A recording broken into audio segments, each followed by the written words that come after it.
billahi samil alim min asheytaani rajim bismillahi rahmaani rahim wasalaatu wasalaamu ala rasulillah. mbokku internet yi ñoo ngi nuyu ñëpp di ziar ñëpp di am mbégte ci ñëpp. seen mbokk ba bëgg bàyyi moo ñëw àndaat ak yéen ci tegtalu bés bi.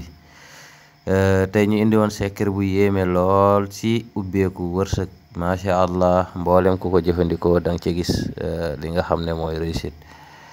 moom nag ni nga koy jëfandikoo moo di da ngay bind fatiha nga teg ci aaya bi wa man yattaqillaaha yaj'al lahu maxrajan wa yarzuqhu min xaysu laa yaxtasib wa man yatawakkal ala llaahi fa huwa xasbuhu inna llaaha baaligu amrihi qad ja'ala llaahu li kulli shay'in qadaran. nga daal di koy baamu 1000 fois.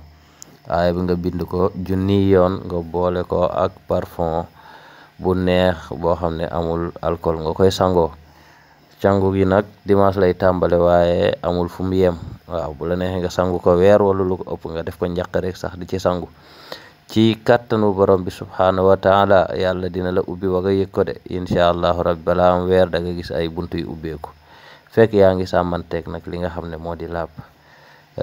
di leen présenté waale suñu jaaro yooyu, jaaro bayra yi, waaw, ak ndombo tul yeeg lépp moo ngi fi macha allah. mboolem ku ci bëgg ay leeral rek na woote ci numéro boobu.